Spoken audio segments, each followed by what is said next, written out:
자, 이제 온도와 생물한다. 온도와 생물. 온도라고 하는 게 이제 생물한테 왜 중요하냐? 물질대사 때문에 중요하다는 거야. 물질대사. 물질대사를 우리 공부를 했을 거야. 생명과학 시간에. 효소가 작용하는 거지. 효소가 움직이면서 기질이랑 만나서 화학 반응을 일으키는 거. 이게 물질대사잖아. 효소와 기질의 만남. 그지? 온도가 되게 중요한 게 효소가 활발하게 움직여서 기질과 결합을 해야 반응이 잘 일어나니까 온도가 중요한 거야. 우리 인간 같은 경우는 정온동물이지. 정온동물. 정온이랑 변온이 있는데 정온동물 하면 딱 떠올라야 될 게 포유류랑 조류. 포유류, 조류. 이게 정온동물이야. 나머지는 변온이라고 생각하면 될 것 같아. 포유류, 새끼 낳고 젖 먹이는 동물을 포유류라고 해. 조류는 새끼가 아니고 뭐라고 해. 이 날아다니는 애들 있잖아. 걔네들은 정온동물이야. 체온이 유지돼. 우리 인간 같은 경우는 36.5도로 유지되지. 그 유지되는 온도 덕분에 항상 같은 정도의 물질 대사를 수행할 수가 있다고. 맞지? 근데 변온동물이 문제야. 이 변온동물 같은 경우는 주변 온도에 맞춰서 자기 체온이 바뀐단 말이지. 또 겨울철에 아주 중요한 문제가 생겨. 주변이 추우니까 자기 체온도 떨어지지. 자기 체온이 떨어지면 효소 기질의 이 물질 대사 과정이 떨어지는 거야. 맞지? 그래갖고 반쯤 죽어있는 상태가 겨울철이에요. 걔네도 움직이고 싶어. 하고 싶은데 물질 대사가 안 되니까 이러고 있는 상태가 있고 반쯤 기절해 있는 거야. 그리고 겨울철 자고 있는데 또 끄집어내면 몰라. 반쯤 죽어있다니까 거의. 반죽음이라니까. 겨울잠 자고 있는 뱀을 끄집어내서. 혹시 무리가 하지 마세요. 반쯤 죽어있겠어 병모가 이러면서 딱 했는데 그 새끼가 깨갖고 니 물면 어쩔 거야. 하여튼 반쯤 죽어있대요. 여기 보시면 그 개구리, 뱀, 곰, 박쥐는 겨울잠 잔다고 되어 있는데 이게 좀 느낌이 달라. 변온동물의 겨울잠과 정온동물의 겨울잠은 달라. 특히 곰의 겨울잠은 달라. 곰은 포유류잖아. 이런 파충류 애들은 변온동물이기 때문에 그 온도가 떨어지면 자는 거야. 자기가 자고 싶어서 자는 게 아니고 그냥 강제 취침 당하는 거야. 물질대사 수준이 떨어져서. 근데 곰 같은 경우는 움직여봤자 먹을 게 없다는 거야. 움직여봤자 먹을 게 없으니까 충분히 먹고 그냥 자는 거지 계속. 날씨 풀릴 때까지. 겨울잠이지만 달라. 체크해보자. 이 기러기와 철새는 뭐 한대? 온도에 맞춰서 장소 이동하면 돼요. 변온동물 같은 경우는 그 햇빛이나 그늘 찾아다니지. 너무 더우면은 그늘 찾아가야 되고, 너무 추우면은 최대한 햇빛 찾아가야 되고. 정온동물 같은 경우는 털이 발달되어 있다. 자기 체온을 유지하기 위해서 털이 발달되어 있다. 털이 중요한 역할을 하는 게 공기를 머금을 수 있는 게 털의 기능이거든. 공기가 가장 훌륭한 단열재야. 가장 훌륭한 단열재. 그 창문에다가 뽁뽁이 붙이는 거 있잖아. 그게 공기층으로 보온하는 거거든. 그거고요. 다 펭귄은 뭐한대? 털을 두껍게 털갈이 한다고 했죠. 펭귄은 털을 두껍게 또 촘촘하게 자르게 하고요. 요거 좀 중요하니까 알아놓자. 이 포유류에서 몸집과 이 몸 말단부 크기가 달라. 추운 지역에 사는 애들, 여기 추운 지역에 사는 애 같은 경우는 몸집이 큰데 말단부는 작아. 몸집은 크고 말단부는 작아. 북극곰 봐봐. 덩치 엄청 커. 근데 귀는 요만하다고. 근데 거꾸로 사막여우, 뜨뜻한 데 사는 사막여우 같은 경우는 몸집은 작아. 대신에 사지 말단부, 이 귀나 이런 데가 크지. 꼬리도 길고. 이런 식으로 몸집과 말단부의 크기가 바뀌더라. 여기 나와있어. 개구리와 곰의 겨울잠이 다르다는 거. 변온동물과 정온동물의 겨울잠은 원인이 다르다. 밑에 사막여우 기반으로 만든 캐릭터가 에디인 거 알아?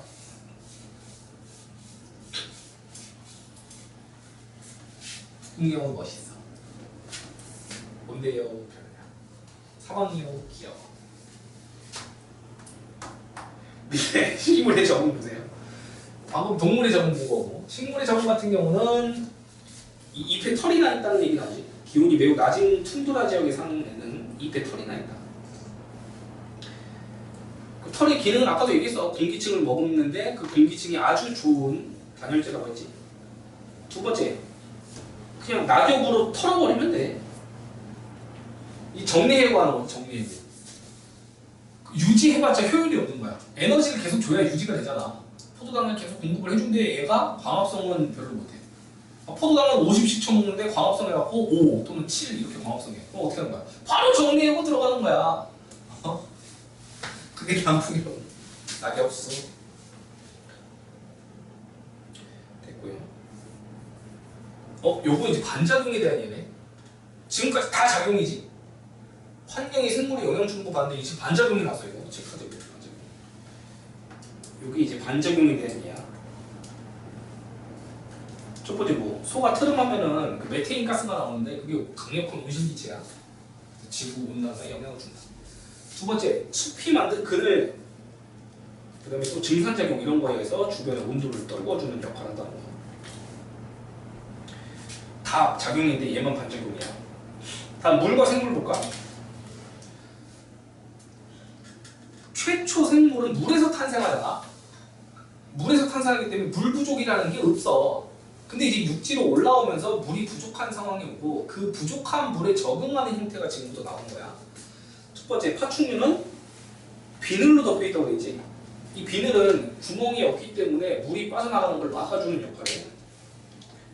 그 다음에 아래 단단한 껍질, 요것도 이제 수분이 날아가는 걸 막아주는 역할을 하는 거고, 곤충 표면이 이제 키틴젤로 되어 있는데 있잖아, 바삭바삭한 그 느낌 있잖아. 곤충의 그 딱딱한데 바삭바삭한 그 질감이 키틴이라고 하는 건데, 이것도 역시 치밀한 구조로서 물이 빠져나가는 걸 막아준다. 그 다음에 사막에 사는 포유류는 농도가 진한 오줌 싼다는 거. 이 사막에 사는 포유류는 농도가 진한 오줌 싼다. 그러니까 물 조금에다가 노폐물 이빨이 실어갖고 버린다고. 알겠지? 물 쬐끔에다가. 이게 이제 동물의 적응. 다음 식물의 적응 봐봐. 첫 번째, 육지에 살려고 그러면 뿌리, 줄기, 잎이 분할해야 돼. 이 뿌리, 줄기, 잎이 발달돼 있다는 것 자체가 물에 대한 적응이야. 왜? 육지는 물이 부족하잖아. 그럼 땅 속에 있는 물을 찾아가는 게 뿌리지? 그럼 거기서부터 물을 끌어와서 잎한테 주려면 줄기를 통해서 끌어올려야 될 거 아니야. 뿌리, 줄기, 잎이 나눠져 있다는 것 자체가 물 부족한 환경에 적응한 예라고. 다음, 물에 아예 대놓고 서식하는 애가 있지. 연꽃처럼. 응? 또는 뭐 종개구리밥 이런 거.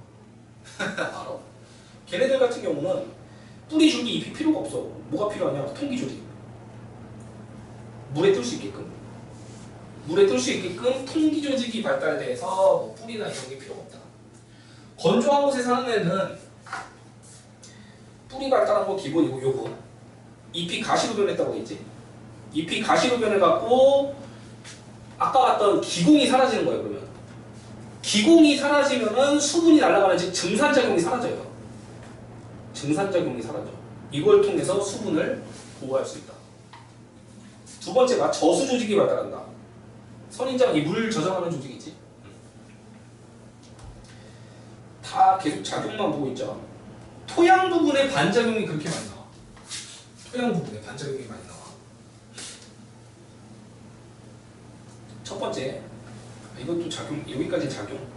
바닷가에 사는 함축 같은 경우는 그 염분을 저장하는 조직이 발달돼서 수분을 흡수할 수 있고요. 이게 왜 중요하냐면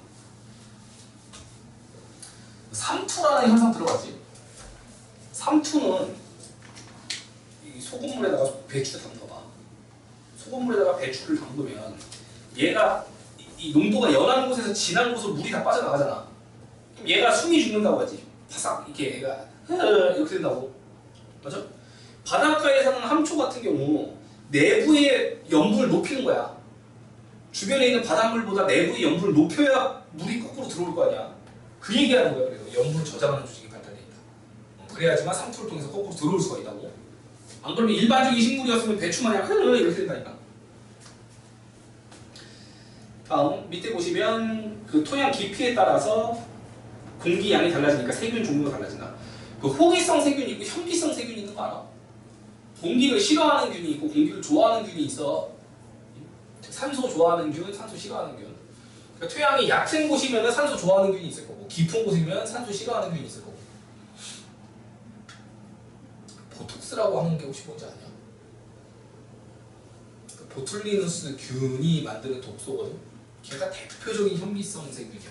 공기 싫어하는 애. 저기 땅속에 숨어 사는 애. 거기서 이제 독성 물질을 추출해갖고 피부에다 넣으면 이제 거기 신경이나 이런 거를 기능을 못하게 하면서 내가 웃어도 죽는지.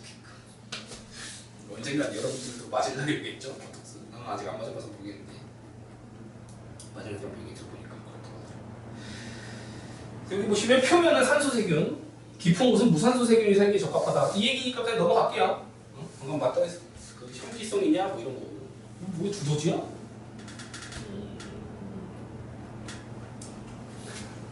두더지 하니까 존나 귀여워. 딸 얘기가 기억나. 동물들 울음소리 이렇게 물어보면 얘기해주잖아.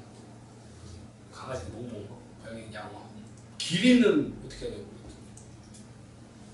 예? 이러더라고. 기린이 어떻게 부르지? 나 몰라. 기린이 뭐냐? 성별이 있긴 있냐? 근데 이 두더지가 어떻게 우냐고 그랬더니 두두두두두 이러나. 졸라 귀여워. 두더지는 두두두두. 귀엽다. 막상 두더지 보면 도망가려고. 되게 징그럽게 생겼어. 두더지의 하는 역할이 뭐냐? 얘가 구멍을 뚫어서 토양의 통기성을 높이지. 지렁이도 토양 성분을 비옥하게 해주고, 이 배설물이 영양물질을 만들어내죠. 흰개미가 침과 배설물을 섞어서 집을 짓게 되면 역시 토양 성분이 변하는데 얘도 이제 비옥하게 되는 거야. 지렁이 두더지가 구멍을 뚫으면은 이제 세균이 잘 번식하면서 유기물을 분해하니까 비옥해지는 거고, 지렁이의 배설물이 비옥하게 해주고, 흰개미의 침과 배설물을 또 비옥하게 해주고, 그다음에 이 토양 속 미생물들이 사체나 배설물을 또 분해해갖고 비옥해진다.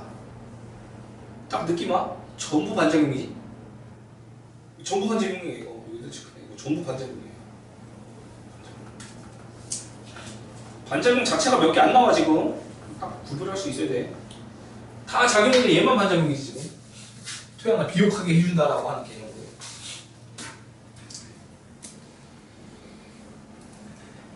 밑에 5번 공기와 생물.